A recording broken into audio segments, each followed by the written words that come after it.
ಜಗನೊಳಗೆ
ಮನುಮತಾರಿಯು ಮೈದಡವಿ ಹಸಿವನ್ನೇ ನಿಮಾಣಿಸಿದ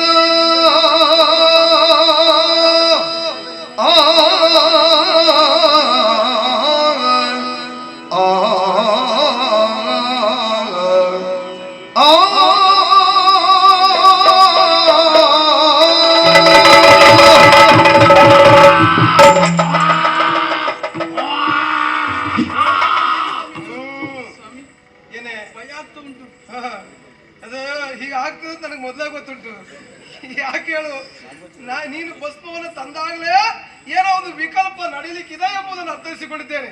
ನೆಲಕ್ಕಪ್ಪಳಿಸುತ್ತ ಕಾಲಕ್ಕೆ ಆ ಭಸ್ಮದಿಂದ ವಿಚಿತ್ರವಾದ ಒಂದು ಶಕ್ತಿ ಹುಟ್ಟಿಕೊಂಡು ಬಂದದ್ದು ಸುಳ್ಳಲ್ಲ. ನಾವು ಕಣ್ಣೆತ್ತ ಕಾಲಕ್ಕೆ ಓ ಓ ಓ ಓ ಓ ಓ ಆ ಸ್ವರ ಸ್ವಲ್ಪ ಕಡಿಮೆ ಮಾಡೋದಕ್ಕೆ ಹೇಳಿ. ಹೌದು, ಆ ಸ್ವರ ಕಡಿಮೆ ಮಾಡ್ಲಿಕ್ಕೆ ಇದ್ದದ್ದಲ್ಲ, ಈಗ ಸ್ವರ ಕಡಿಮೆ ಮಾಡಿದ್ರೆ ಕಡಿಮೆ ಆಗಿ ಹೋಗುದು. ಆದ್ದರಿಂದ ಯಾಕೆ ಹೀಗೆ ಕೇಳು. ಇವತ್ತಲ್ಲ, ಪ್ರಪಂಚದಲ್ಲಿ ಪ್ರತಿಯೊಂದು ಶಿಶುವು ತಾಯಿಯ ಗರ್ಭದಿಂದ ಪ್ರಪಂಚದ ಬೆಳಕನ್ನು ಕಂಡೆತ್ತ ಕಾಲಕ್ಕೆ ಅಳುವ ಧ್ವನಿಯನ್ನ ಆಡ್ತದೆ. ಯಾಕೆ? ತನ್ನ ಹೊಟ್ಟೆ ತುಂಬಿಸಿಕೊಳ್ಳುವುದಕ್ಕೆ ಬೇಕಾಗಿ. ಯಾವುದೇ ಶಬ್ದ ಉಚ್ಚಾರ ಆಗದೇ ಇದ್ರು ಸಹ ಆ ಅಂತ ಕೂಗುತ್ತದೆ. ಹೌದಾ?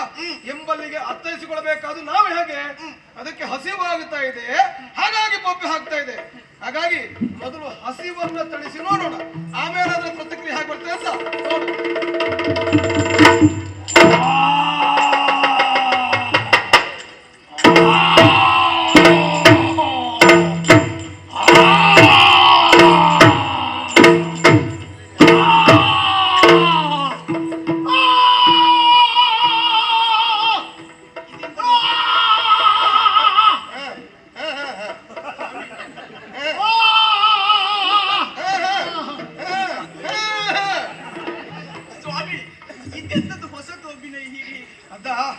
ಪ್ರಾರಂಭದಲ್ಲಿ ಕೂಗಿದತ್ತ ಧ್ವನಿಗೂ ಈಗ ಕೂಗುತ್ತಾ ಇರುತ್ತ ಆ ಧ್ವನಿಗೂ ಬಹಳ ವ್ಯತ್ಯಾಸ ಉಂಟು.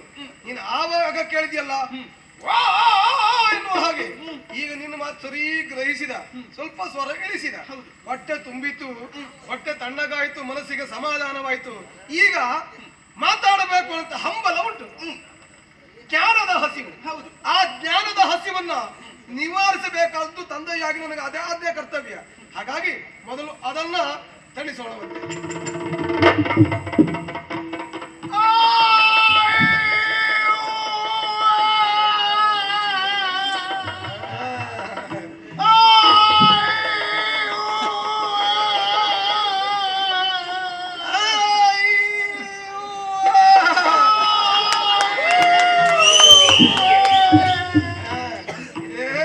ಸ್ವಲ್ಪ ತಡ ಆದ್ರೆ ಹಾಗೆ ಆಗ್ತಿತ್ತೇನೆ.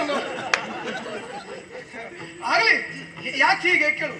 ಈಗ ಮಗು ಅಳುವುದನ್ನು ನಿಲ್ಲಿಸಿದ್ದೇವೆ, ಮಗುವಿನ ಹಸಿವು ನಿವಾರಿಸಿದ್ದೇವೆ. ವರ್ಷ ಕಳೆಯುತ್ತಾ ಇದ್ದ ಹಾಗೆ ಆ ಮಕ್ಕಳಿಗೆ ಅಭ್ಯಾಸವನ್ನು ಮಾಡಿಸಬೇಕಾದ ಅಕ್ಷರಾಭ್ಯಾಸ ವಿದ್ಯೆ.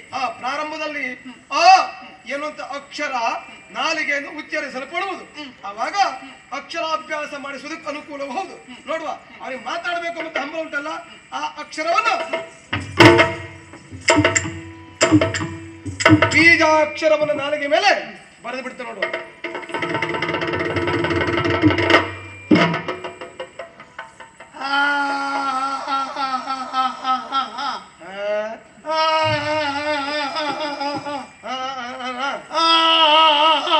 ನಾನು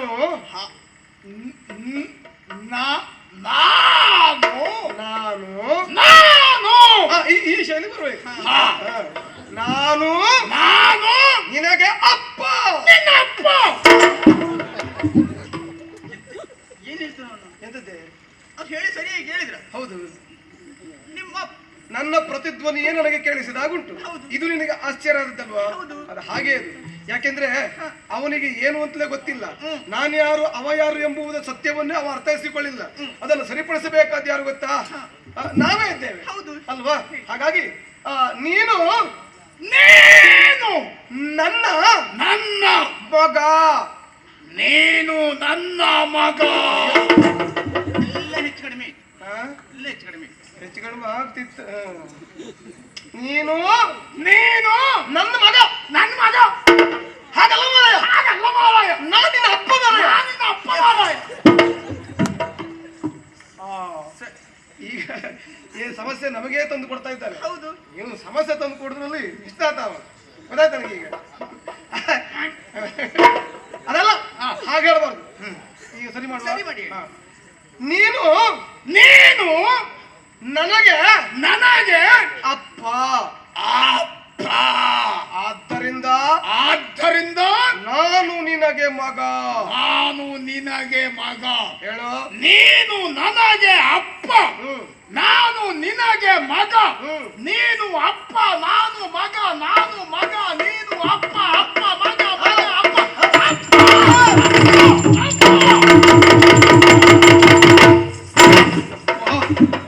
ಅಪ್ಪ ನಮೋ ನಮಃ. ಭಯಂಕರ ಮಾರಾಯ.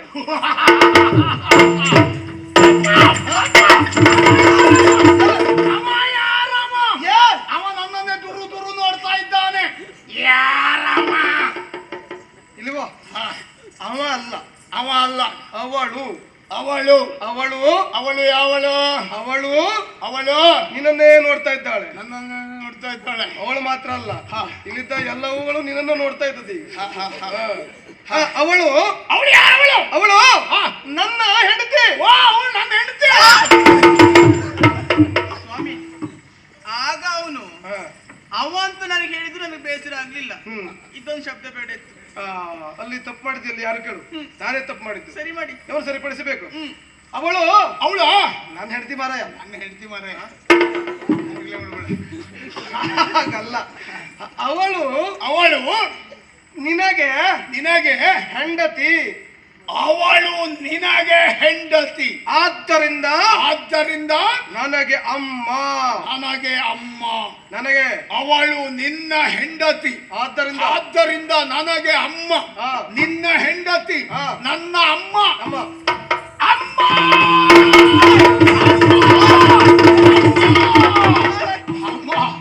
ನಮೋ ನಮಃ.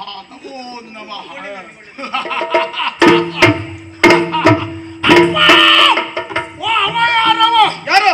ಗಿಡ್ಡ ಹೊಟ್ಟೆ, ದೊಡ್ಡ ಹೊಟ್ಟೆ, ಗಿಡ್ಡ ದೇಹ, ಉದ್ದದ ಮೂಗು, ಹೊರದಾಗಲದ ಕಿವಿ, ಸಣ್ಣ ಕಣ್ಣು, ನನ್ನನ್ನೇ ದುರು ನೋಡ್ತಾ ಇದ್ದಾನೆ. ಹಾಗೆ ಅವನನ್ನ ಹಾಗೆಲ್ಲ ಮಾಡ್ಲಿಕ್ಕೆ ಹೋಗ್ಬೇಡ. ಯಾಕೆ ಕೇಳು? ಅವ ನನ್ನ ಮಗ. ನಿಮ್ಮ ಮಗ? ನನ್ನ ಮಗ. ಯಾರವ? ನಿನಗೆ ಅಣ್ಣ. ಅವ ಗಣಪ. ಗಣಪಣ್ಣ ಅಂದ್ರೆ ಅವನೇ. ಓ, ನಿನ್ನ ಮಗ ನನಗೆ ಅಣ್ಣ. ಹೆಸರು ಗಣಪ. ಓ ಗಣಪಣ್ಣ, ನಮೋ ನಮಃ.